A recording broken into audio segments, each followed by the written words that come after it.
Good evening. Thanks, everyone, for joining us at 8:05 for tonight's edition of Wave Extra. I'm Jose Sosayep here in studio. Appreciate you joining us through the Wave Now app on your smart TV and all the different social media channels connected with us on this live stream. I want to get started with an update to a story, tragic story update on a really violent attack that actually came in as breaking news if you were here with us on Wave News at 11 to wrap up Tuesday night before we started our Wednesday, just because the tragedy and the loss of who was lost, a 17-year-old boy shot and killed in the Newburgh neighborhood last night. And we've learned since, in our reporting team, learning a little bit more about him. He was the captain of his varsity soccer team out in Moore High School. And so just a little bit more about who he is as a person. And we want to share some of those images that we've been able to find of him. And police say they responded to the shooting at Poplar Level Court. That's where they found this young man. He was taken to the hospital, but unfortunately he died. And so this was who our team was trying to find a little bit more about. And there's an update where we're able to confirm his name because the coroner had been able to at least confirm that information for us. Yes, so that is normally who we go to as the source before, revealing any of the information of, the family, of course, would know first, but we wouldn't want to divulge that unless that was publicly then shared by the coroner as an agency in this case. So 17-year-old Dunia Tuhanya, and that was his name. So they called him Dooney. That was his nickname to his friends, his teammates, his coaches, which was the perspective that we got today as the captain of Moore High School soccer. Just the reaction and obviously the loss, the feeling of loss pouring in for him. The coach of the men's soccer team at Moore telling us he and the rest of the team are just devastated over the loss. To them, Dooney was a quiet, reliable leader. In fact, we're able to spend some time talking to his coach, Matias Martinez. We learned a little bit more about Dooney as well and the life he had lived and led up to. A student athlete who immigrated with his family from Africa to Louisville. A straight-A student by all accounts, a young man who, was quieter, but he let his actions speak for himself, extremely talented on the soccer field. And we're just going to play a little bit of, the grief that people like Coach Martinez is playing, or what he is feeling right now. Yesterday morning, we had practice from 8 to 10:30 a.m. And Dooney's there, captain is running stretches, running practices, helps us take everything down. And then at 3:20 or 5 o'clock, he's murdered.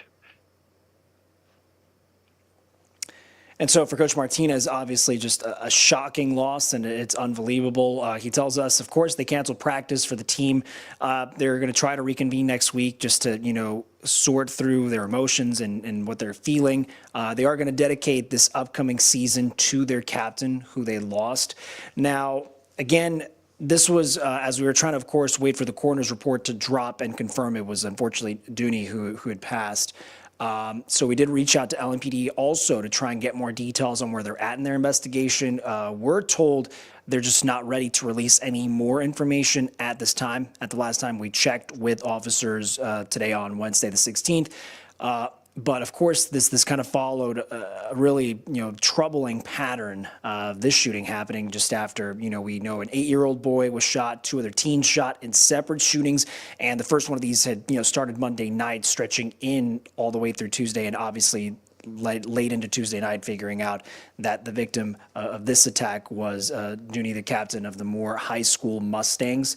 And I'll make sure I can find the exact information just so we can, yes, 17-year-old, I just want to make sure I say his name correctly, 17-year-old Dunia Tuhanya. And so obviously his family, his friends, his teammates will miss him dearly as they're grieving his loss in that respect tonight. And as the investigation plays out, of course, we'll let you know what police have been able to discover and share with us on wave3.com, all the different ways you can connect with us on Wave News. To answer Melanie's question, she's commenting on Facebook. This is for Moore High School here in our Jefferson County and the local within the system that this happened for this young man, and that who he was attacked, we're not sure. where police stand on any suspects. But when we find that information out, we'll make sure to let you all know at home, on your cell phones, and every other way we can communicate with you throughout the investigation.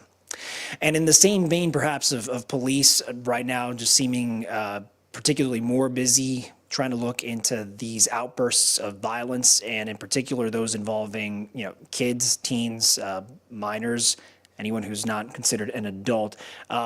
There's sort of now a renewed discussion on communication, perhaps in the context of if a teacher or someone involved as a school employee and reaching out to kids and parents in Kentucky, and how they're able to communicate if something has changed. It doesn't have to be necessarily anything negative or dangerous, but just how that communication is going to happen moving forward. We've reported before on sort of the passing and the impetus of Senate Bill 181. It was signed into law earlier this year for Kentucky, and according to the bill, educators, those in a school context, whether it's even coaches, like Coach Martinez in this case as well, but these people involved and approved through a school district can only communicate with students through traceable online platforms. That's the verbiage they used, and it has to be designated by each specific school district. But in the case of, let's say, emergencies happen, and we know of one that happened over the weekend with that sudden onset panic at the Expo Center during the basketball tournament, the Run for the Roses. Who do students get in touch with quickly if the context is the supervisors, the chaperones there are not always their parents? It might be coaches and teachers, and some educators we heard from this afternoon are arguing the bill may do more harm than good. At least that's the position they're taking. So we want to share this report from reporter Alyssa Williams. We'll have that ready for you right there. Reports were made of an active aggressor Sunday at the Kentucky Expo Center in Louisville, where a youth basketball tournament was taking place. But as coaches raced to locate their players and make sure they were safe, they had to pause and think about, is this okay for me to do? Is this okay for me to send out a text or a message or whatever way they could possibly get in contact with those students to make sure they were safe? That's because of Senate Bill 181. Allison Sloan with Kentucky Teachers in the Know says several of those coaches are also teachers who wanted to check in with students but were worried about breaking the law. And a lot of the biggest problem right now is everyone says, oh, just use the approved app. Well, a lot of districts don't have the approved app in place yet. And even if they do, the students may not necessarily have that on their phone and have not had training on how to use it because we're not back in school. Here at the Bath County Board of Education, Superintendent Michael Melton says he understands doing what you need to do to ensure the safety of your students, but he says it's important for educators to abide by the law and let their superiors know that those reaches have been made. We have to do everything in our means to be able to monitor and make sure that we're following the law. It'll be up to the legislature to make any revisions, amendments. We've clearly stated what platforms are not allowable. If you have to ask the question, the answer is probably no. That's the safest route to take. Alyssa Williams, WKYT. So you heard that update, and just sort of that'll be an ongoing conversation. Mind you, as we know, the calendar, we're moving through the middle of July, and once we get into August, for JCPS, we know school year is going to start soon. All our surrounding different school districts going from public to private and starting their respective school years as well will be a discussion. Hopefully it doesn't come to that situation where there's an emergency need for communication, but just that ability, that pipeline for communicating between teachers, school employees, and parents and the students, what they need to know from those involved in their respective districts. So now to an update. This was something we had warned you about, not too long ago, or just a heads up for drivers. Also, if you take the drive, you're commuting to work, and it happens to have to take Hospital Curve on I-65, sometimes depending on when you're trying to move around, traffic can become quite annoying, and that might be putting it mildly for some of you who just don't like to get stuck in that kind of traffic moving through a very busy corridor. And there were plans to make some big improvements, but it seems like construction, at least the thing that was going to shut down that chunk, Hospital Curve, coming up soon, it's been paused for now in downtown Louisville. When that comes up, we'll let you know, of course, but just to give you an idea of, how busy the intersection is. But we have now learned that the work that was supposed to start this weekend is actually being put on pause. It's being postponed because of the expectation of thunderstorms. Now, we say thunderstorms going into the weekend. If you stick around later tonight, Chief Meteorologist Kevin Harned is going to help us prepare not just for the alert day they're tracking for tomorrow, but looking ahead to the rest of the weekend. So make sure to do that on Wave Now later tonight. But again, this was repair work that was supposed to start on Friday, continue through the weekend. It was going to shut this piece of Hospital Curve. This just happens to be one where our Trimark camera view happens to know where that is going to be. But either way, the goal is the crews were going to want to make permanent repairs to the expansion joints. Those require a lot of frequent fixes. Try to fill up some potholes that continually pop up along this, again, very busy part of the corridor. We don't know when the new closure is going to happen just yet, but when we do, we'll make sure to let you know. So coming up after the break here on Wave Extra, I'm going to share, at least our breakdown of a very interesting development in the aftermath of the verdict for Joseph Lawson and Brooks Houck and their respective guilty verdicts in the murder of Crystal Rogers. Alena Noakes is going to be in here in studio. We're going to discuss his lawyer's attempt to try and get that verdict thrown out, why he thinks and his attorneys think that they deserve a new trial, and just sort of a little bit of insight as well from our legal analyst, Leland Hubbard. So we're going to take a quick break, and we'll be right back on Wave Extra.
Hi, everyone. Thanks for joining us for this part of tonight's edition of Wave Extra. Happy to be joined by Wave News reporter Alena Noakes. Alena and I, of course, we've been part of that team staying on top of this ever-developing story involving the murder trials for Steve Lawson, then Brooks Houck and Joseph Lawson, the story of Crystal Rogers' disappearance, of course.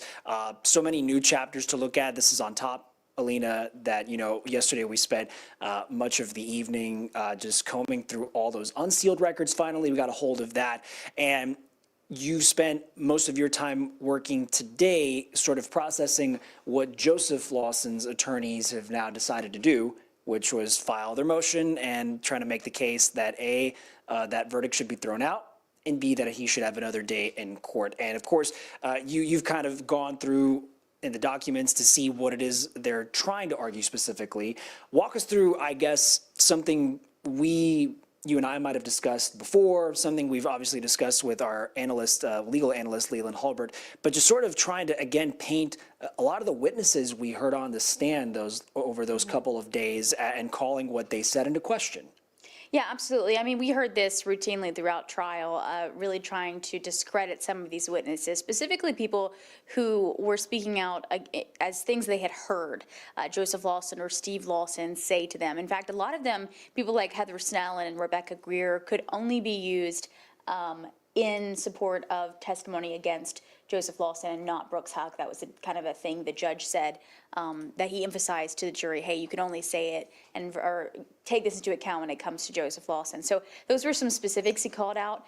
Specifically that, during the trial, during opening statements, Joseph Lawson's attorney basically said, that these are people who are, or objective evidence is free of perjury and drug problems and can't be coerced. Obviously, those were sorts of questions surrounding some testimony when it came to the credibility of certain witnesses. And so he kind of revisits that in this motion saying, some of these witnesses that testified were untrustworthy, and he believes them to be untrustworthy, and that none of the things they said could be corroborated with actual evidence, physical evidence. Obviously, we know the prosecution put up a circumstantial case. They never said they didn't. And so this is kind of just jumping on top of that. And also just Joseph Lawson's, attorneys have constantly said that he's collateral damage when it comes to the prosecution's pursuit of Brooks Houck. And so all of the evidence that's been presented, they argue, is not supported by anything evidentiary. It's statements that were made that, weren't followed up with cell phone data that corroborates where he was at, or something written down, that kind of thing. The concrete stuff. There was a conspiracy, an actual concrete plan, things like that. So statements that are made there. But obviously, when it comes to specific witnesses, it all comes down to the trustworthiness and whether a jury finds them to be credible. And to that end, when you're discussing sort of how the prosecution never really had to hide or play a strategy game about what they had and didn't have, I think it seemed they were pretty clear with the jury up front, and in normal circumstances, we wouldn't have come to you without sort of, let's say, the tried and true pieces of evidence you'd want. And we've discussed that before, it being, we still haven't found Crystal's body, any, direct DNA linked to her in any of the crime scenes that they'd investigated. And so you're sort of, hoping to build that case. And successfully they did so, with the testimony these witnesses provided. I know in building up your report for today and looking at the details, you also wanted to get Leland's insight on this. And just before we discuss that, what was something you all discussed this afternoon? Yeah, we talked about whether or not there was any really basis behind that kind of thing when it came to the credibility of a witness and whether that would play a part in any kind of appeal situation. And this is kind of what he spoke to when it came to that. Now, the defense attorneys have the right to cross-examine statements and show that they're untrustworthy and show that there's problems, and they did that in the trial. So reasons to completely overturn a conviction, that doesn't sound as strong to me, because you do have the opportunity at cross-examination. You do have the opportunity to point out how the statements are inconsistent, but that doesn't mean they don't exist and they're not truthful at the time. So really, when it comes to testimony, or I should say, when it comes to a trial and appealing and filing motions after the fact, especially, Leland kind of says it's like you throw everything at the wall. You're going to try to see what sticks and see what's going to end up being appealable to a court, to a higher court on an issue like this. So really, this is just a situation where they are throwing whatever they can, trying to point out all the flaws that they see happened in trial, or that they deem were flaws in trial. And so this is one of those situations where that has happened. And in that discussion, I know it's for me at least, I know sometimes when you're trying to go through the mind of someone with all that background like Leland does, if the question for you ever comes up and saying, based on prior experience, I don't know, probabilities or likelihood of success in this kind of appeal. Obviously, the cases have garnered so much attention, so whatever a judge decides or doesn't decide an appeal, I think we will follow up on.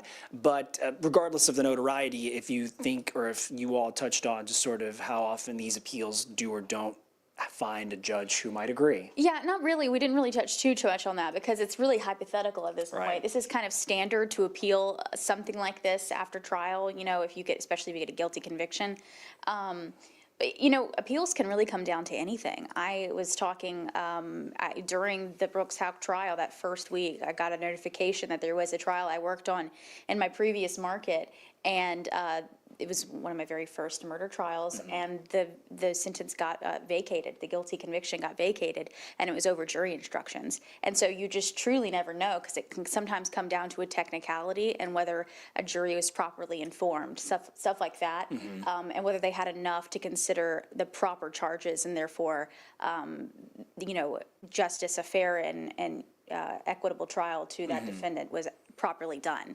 And so, it's hard to judge necessarily what might be an issue unless it was something so flagrant as what we talked about next, which is, if the jurors were to know something about Steve Lawson. Because, if you knew about father and son, perhaps, if you're a defense attorney, you might argue, does that change perception in any shape or form? And really, with Steve Lawson, it comes down to, can a juror reach a fair verdict based off of what they know about something? And so with Steve Lawson, I don't, the defense attorneys in this situation, in appealing this, were saying that, are alleging kind of that during jury selection that the ones who knew something about Steve weren't properly filtered out.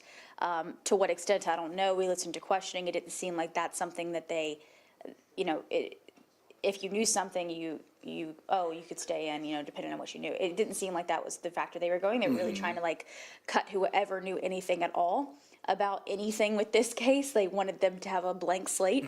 But the argument here was that, Steve Lawson was tried 3 weeks before. It got publicity in Warren County, and therefore, even if you didn't know anything about the case prior, now you do. And so acting like, they basically say acting like a juror doesn't have access to internet connection to do a Google search would be unreasonable and naive to think that that would not potentially be the case.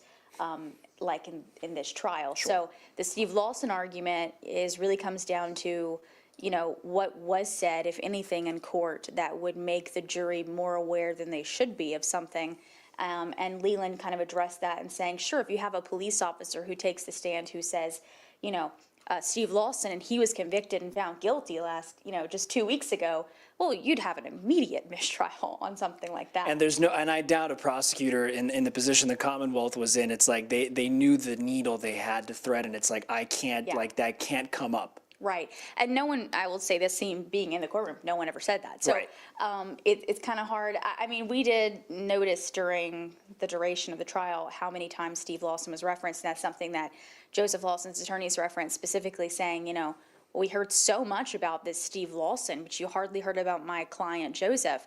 And so, Leland calls him almost this mythical character here. The jury knew who he was, but not really, knew a relationship, knew somehow connected in all of this, but didn't know anything about what the charges were, only that he had, been a part of this case. Right. And so how much that may impact, whether you believe that, it prejudiced the jury in any way would be something up to the court to determine based off of what they know the jury was given about that case. And one more thing that was interesting, because it seemed perhaps to some just sort of interesting, Alena, that you're having both of these co-defendants go to trial at the same time, but they each have their own respective defense attorneys. And part of what you were reading today with the appeal Lawson's team had submitted is, I guess they're arguing, I think the word they were using, he was collateral, and sort of to say you needed to separate, we needed a better way to separate between my client and Brooks Houck and what he should have been. Yeah, I mean, they said they didn't want him tried with him at all. They said this was a misstep as well by the judge to not have them have a separate trial. Specifically naming some recordings that Brooks Houck said, or that they played during court, that they wouldn't be able to cross-examine Brooks on because he was a defendant in that case, and you don't have to take the stand if you don't want to take the stand in your own trial. So things like that they said happened during court that were unfair to Joseph Lawson in what occurred there. And so, at the end of the day, they didn't want to be tried with Brooks Houck at all. It just depends at the end of the day whether that stuff that was brought up was something that could prejudice a jury, and that would also be up to, clearly that wasn't something that got really addressed during trial to the extent that it caused a riff or a problem, other than the judge stepping in after like Heather Snellen's testimony and saying, this can only apply to Joseph Lawson, it cannot apply to Brooks Houck. That's something that was done after the fact, but something that would be enough to prejudice the jury to where the judge has got to be like, you know, oh, we're going in a completely wrong direction here, we can't have this. That's not something that necessarily happened. And one more thing before I might let you go, just to, you know, keep taking care of the work, is something that maybe I was expecting just because we had discussed it before in some conversations with you, with Leland, about even if that was a strategy on an appeal to say the way some members of the courtroom audience were dressing, if, you know, based on the color pink shirts they were wearing, Sure. as if to sort of influence a jury, you know, to find sympathy for one side or the other. I don't, to my knowledge, and based on what you've looked at and read, that's not a claim they're making. I don't see I'm that just as one. surprised. I'm just surprised maybe they couldn't have also tried to make that case themselves. Yeah, I mean, it just depends. I almost would say Steve Lawson's attorneys threw maybe a little bit more at the wall that they thought might stick. And so but also to a certain extent, I think there was a prevalence of pink more in Steve Lawson's trial than maybe this time around. So a bit more consistently, at least, Sure. on the pink theme. So, And it's not like if, for example, looking at this video that was recorded by the courtroom cameras, like, again, that's a day that was the 8th. I'm not seeing a preponderance of pink in that no, because audience. behind, so if you were to look If on I'll like, scrub back right yeah, there oh, if I you didn't want know to you see, could do yes. that. If the behind where the prosecution's at, so on the left side of the I screen. believe this gentleman is Shane Yes, Young. yeah. So on the left side of a viewer's screen, that would be, that side is where the family's at. This is the Houck side. Yes. Or Lawson side. So on the right side is the Houck Lawson side, and then on the left side is the victim side. And so not as much pink as we definitely saw during the Steve Lawson trial. Again, but then you have to question, like, does a jury know that pink is for, you know, Was supposed to represent Crystal support for Rogers. Crystal Rogers. Right. I'm not so and sure. and what kind of impact does it have on how they feel about a case? You know, does it trigger something? Does it make them prejudiced automatically just because they see a prevalent number of people wearing the same color? You know, obviously that's just something up to a judge to decide. Does that weigh enough on a trial to throw it out entirely? I don't know. I mean, that's up to them. Anything else from this Joseph Lawson appeal, Alena, that in your discussion with Leland or just looking into this, that stood out to you as something unique, or, you know, I'm hesitant to say we thought this was a given just because, you know, every person, even after a trial, has a right to appeal, but just to sort of say, like, was there anything about this particular strategy or these documents that stood out to you as someone who's followed all of, at least the trial portions of this from beginning to end? No, I think the arguments that were made were, at least on my end when I'm looking at it, were expected to a certain extent, like the kinds of things they chose to look at with witness testimony and what that would mean for Joseph Lawson, especially his trial together with Brooks Houck. It was kind of interesting to me. It seemed like the defense attorneys kind of teamed up when it came to a defense for both clients. But then obviously in arguing this motion, they're saying we should never have been tried together. I thought that was interesting. It doesn't mean that Joseph Lawson's defense attorneys didn't put up their own defense. They did. But it was just an interesting thing. But at the same time, you know, you're a defense attorney. You're taking any possible route if you don't believe your client is guilty of a crime to appeal it. And this is the first step in that after a trial. So nothing that really stood out as strange or like remarkably different than anything else necessarily. I thought the Steve Lawson, like, talking a lot about that and jury selection was interesting. Because like I said, I watched jury selection. I heard the questions asked of specific people who said they knew something about the case. They went through every single one of them and asked to what extent. And you could tell right there who they would cut. Yes. And then they would go, you can go home. And so then I'm curious if you know, if a judge is going to look at that portion of it and say, so, you know, who took the right approach in saying, like, did you follow that line of questioning to filter out the jurors to its logical conclusion and, like, really dig into, like. Well, it's just curious as to what, I guess my question is, like, what juror did they feel like had too much knowledge of Steve Lawson, you know? Or do they have any sort of evidence? They said that a juror can go and look up a case Google it. At home, At whatever, home, but that happens yeah. in every single case. There's a possibility or risk that could happen in any case. If you don't, even if you sequester a jury, you don't take their phones usually, so. Call it an honor system, which a Yeah. judge in a courtroom is saying, like, they don't mess around about that kind of stuff, but even the judge isn't necessarily Yeah, they get the admonition. babysitting. You can be in some real Trouble. hot water Yeah. if you violate the admonition. But it's just, I'm curious, like, did that happen? Because by the way it sounds, I don't know. I don't know. It's just an interesting argument. Yes. So. Which is totally fair. So, of course, as this all kind of plays out on the appeal timeline, I know whenever we do get Yes. something back, I know we'll August chat. 21st is when they'll take up the motion. Okay. And that should be the same hearing that they take up sentencing as well. So Okay. August 21st. So, do you remember at all, because if I'm remembering, another key date is August 6th for Stephen Steve Lawson. Lawson. Is the motion that they I believe filed? so. I believe the motion would be also heard on that August 6th date. It would happen before sentencing starts, obviously, because they would say, oh, if you are granted a motion, if we grant the motion, then it's kind of null on That's true. on the sentencing end. So, yes, August 6th, and then August 21st, we should have the first, obviously you can appeal past that point, but the first round on these specific motions with Steve and Joseph. Notably, Brooks Houck, as far as I'm aware, has not filed any motion for vacating a verdict or a new trial yet, so. And whenever we do. We'll let you know if they do. Yes, I was going to say the same exact thing. So appreciate Wave News reporter Alena Noakes' time. Alena, a breadth of knowledge and in the context of these particular trials and all the characters and witnesses at play, looking to those key dates, Alena, come next month to see what a judge decides or does not decide when Yeah. it comes to the motions. Will be interesting to see. Appreciate Alena's time. Thank you for coming into the Wave Now studio. We're going to take a quick break and be right back here on Wave Extra.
Thanks for joining us as we wrapped up that conversation update with Alena Noakes on that Joseph Lawson appeal to try and not only throw out that verdict in this past trial involving Crystal Rogers' disappearance, but also to ask for a new trial.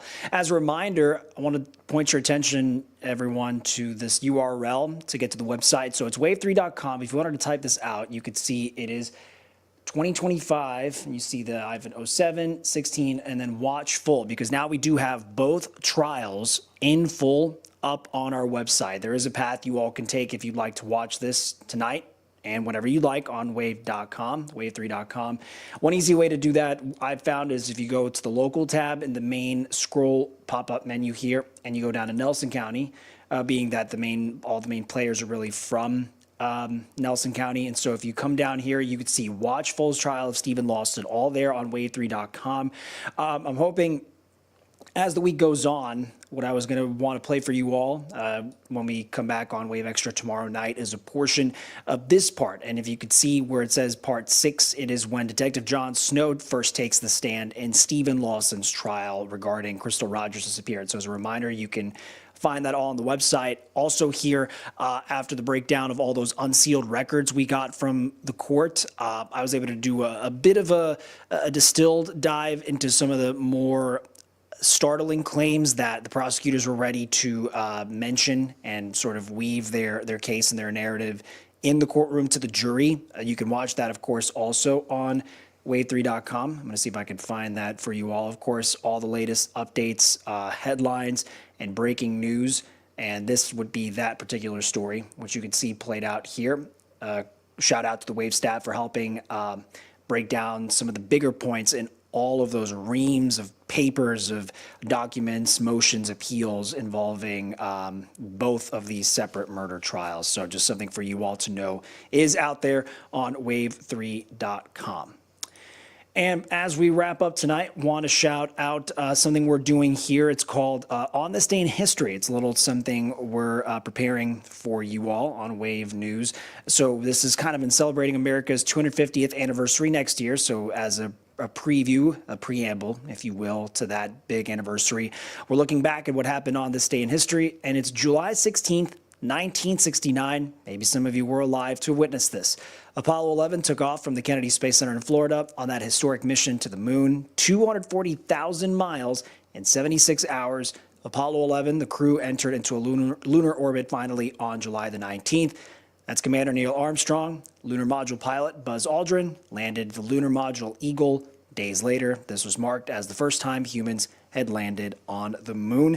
If you've grown up thinking that was the coolest thing ever, even for those who were born well after the fact, including yours truly, born in 1992, but just the thing about a moment in history and space exploration, and you just felt, space, astronauts, cowboys, just something, fascinating and to think about on a date like today. Yeah, that's a nice reminder. July 16th, all those years ago, a seminal moment in human history. That's going to do it for us tonight on Wave Extra. Want to let you all know around 9 o'clock, Chief Meteorologist Kevin Harnett is going to start an update on wave weather now, just to help you prepare for the day ahead. Tonight, of course, as you're heading to bed, preparing for tomorrow's alert day, what to look forward to, and how to prepare for the weekend. And we're going to be back on Wave News at 11. If you can catch us on your TV, we'll have all those latest updates, reports from our Logan Perone, our Julia Richardson, our newest reporter, joining the Wave News at 11 team at night as well with her latest reports. So we'll hope you all could join us for that hour of stories and headlines. Appreciate everyone's time on this July 16th. Take care. We'll see you soon.